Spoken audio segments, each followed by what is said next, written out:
Hi, this is Sandy from Spitfire's Customer Experience team, and in this video we're going to be taking a look at Kepler Orchestra. Looking in the Instruments folder of Kepler Orchestra, we can see that we have 7 folders containing the different sections, including a warped section, which doesn't have a specific instrument and has lots of unusual effects applied. Looking inside each of these folders, we can see various different instruments, as well as a subfolder for the stereo mix versions. The main folders have separate microphones, and the mix versions just have the one signal. You can load any one of these instruments by double-clicking it.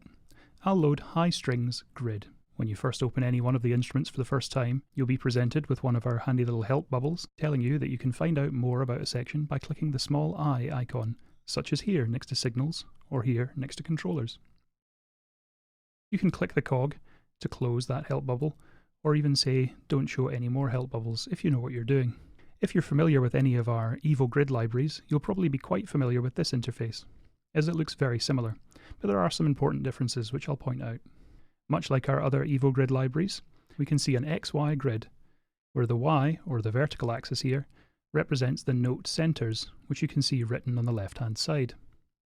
And along the right, instead of individual evolutions, we have different rhythmic subdivisions, and these are all grouped in 2, 3, 5, and 7. As represented along the top here. So for each colour, such as red for tuplets, or blue for triplets, yellow for quintuplets, and green for septuplets, these are arranged from slow to fast, going from left to right. You can select a particular rhythm for a note centre by simply clicking on it on the grid. You can also select a rhythm for the entire range by command clicking on it, or control clicking on Windows.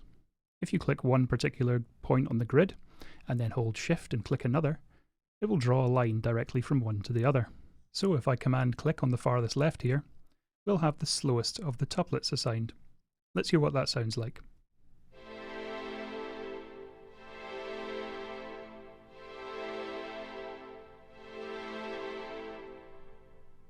Comparing that with, say, the fastest of the septuplets,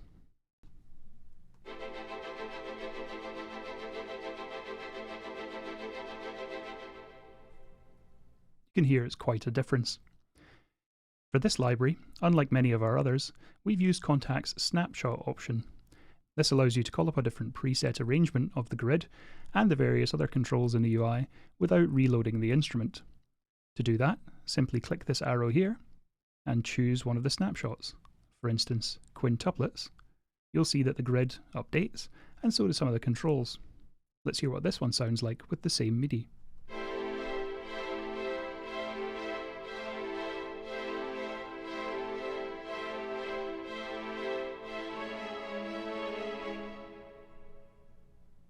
Along the bottom of the grid, we can also choose the individual volume for each of these particular rhythms, so if you find that one is too loud or too quiet, you can adjust it relative to the others. We can also control the pan, and whether this particular sound gets sent to our effects, which are over on the right here. To the right of the grid, we have our signals, which if you're familiar with any of our other libraries, should be reasonably familiar to you. You can adjust these by clicking and dragging up and down, and enable or disable them by clicking on this power icon underneath each. This will add them to or remove them from memory. Clicking on the letter for that particular signal, you can choose different outputs from Kontakt as well. So if you're using a multi-output or surround version of Kontakt, you can send the different signals to different outputs. To the right of our signals, we have our controllers, which again should be reasonably familiar if you've used any other Spitfire library. We have a dynamics control, which is also assigned to our mod wheel on our keyboard, or CC1. We also have expression, which is a simple volume trim. This allows you to adjust the overall volume of the sound without affecting the dynamic layer. In between these two, we have our quantize input control. By default, this is set to 1/8, or a quaver. Dragging it all the way left will switch it off, and dragging it all the way right will make the quantization more and more fine. Depending on which setting you choose, this will quantize the incoming MIDI so that the different rhythms will play in time with one another. So for instance, if I set this to quantize to 1/4 note and then play a note, the note won't actually start playing until the next available quarter note in the sequence. If you have a rhythm set up which makes use of very small subdivisions into 7 and 5, adjusting this quantize input can actually have quite a dramatic effect on the sound. So I'd recommend trying adjusting that with some of the more complex rhythms and seeing what it sounds like. If you're finding that a particular note seems to be coming in a half beat late, try changing it from 1/8 to 1/4 note. Under these controllers, we also have some general controls for attack, decay, sustain, and release, which will affect the overall volume envelope of the sound. And if you've used any synthesizers, these will be familiar controls to you. Attack is the amount of time it takes for the signal to reach its loudest volume, from 0. Decay is the amount of time it takes to reach the sustain volume from that attack volume. Sustain is the overall level that it will sustain at when held. And release is the amount of time that it will take the sound to die away after you release the keys on your keyboard. Underneath our signals and controllers, we also have some effects controls for the 3 different effects built into this library. We have a lush reverb sound.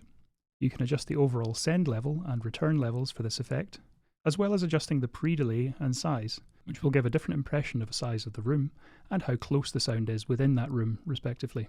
Underneath this, we have a tape delay effect, with various controls for time, dampening, feedback, and an overall return volume, and a really nice tape saturation for adding a little bit of warmth and distortion to your sound.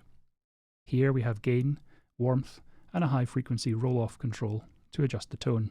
If you make some settings in this interface that you'd like to keep, you can also save these to your own snapshot by clicking the little floppy disk icon next to the snapshot options. Clicking here, giving this a name, and then hitting save, we'll add this to your snapshots. You'll see now that we have our factory snapshots as well as our user snapshots. This can be handy for finding your own presets or going back to the ones that we give you with the library. The nice thing is that your user presets are saved in a different location, so they'll never be overwritten by one of our updates. The interface and behavior is more or less the same for all of the different instruments in the first 6 folders in this library. The warped folder contains completely different instruments. These ones are named after celestial bodies, such as Callisto or Titan. If we load up one of these instruments from the warped folder, we'll see that it has a very different interface. This is more like a synthesizer control, and the interface is called the Mercury Synth Engine. On the left-hand side, we have a control for our 1 signal, again where we can unload it and load it from memory, and choose which output that's sent to. We have controls for a low-pass and a high-pass filter under the heading envelope here. The low-pass filter will remove high-frequency audio from the signal, and the high-pass filter will remove low frequency. We also have those familiar controls for attack, decay, sustain, and release of the volume envelope. And underneath that, we have a portamento control, which we can enable here, and we can adjust the time for here. This will be the amount of time it takes to glide between one note and the next. If you've used any of our eDNA instruments, you might be familiar with wobbles. Wobbles are essentially low-frequency oscillators. So we have these for volume, pitch, and the filters. You can click and drag up and down on one to increase its speed or its frequency, and then click and drag on the fader for the amount to choose how much that wobble will affect the sound. Let's hear the sound with none of the wobbles applied.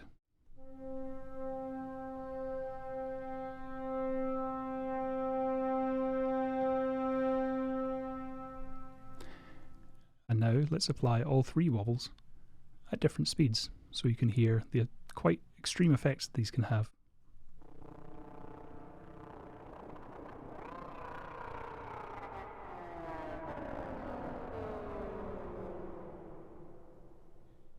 You can hear that these can all have quite a dramatic effect, so you probably wouldn't want to set all 3 to 100% like this.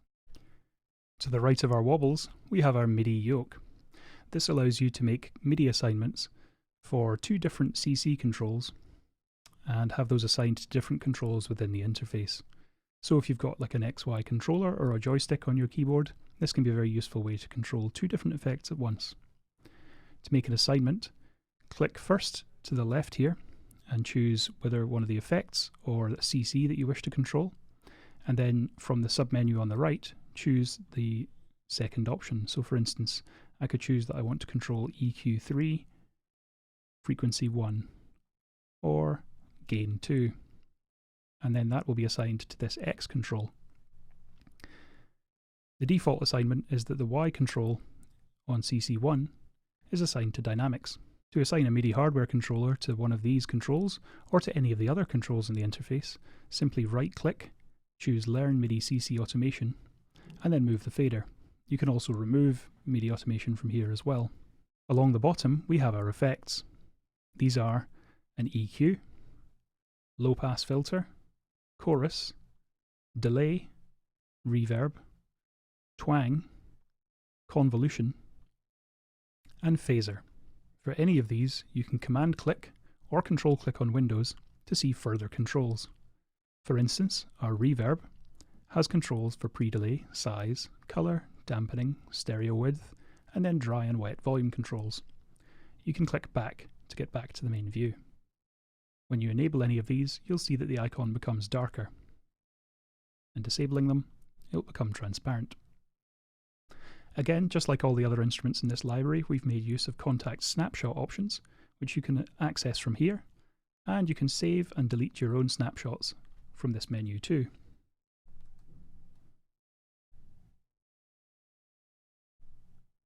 And now we have factory and user snapshots.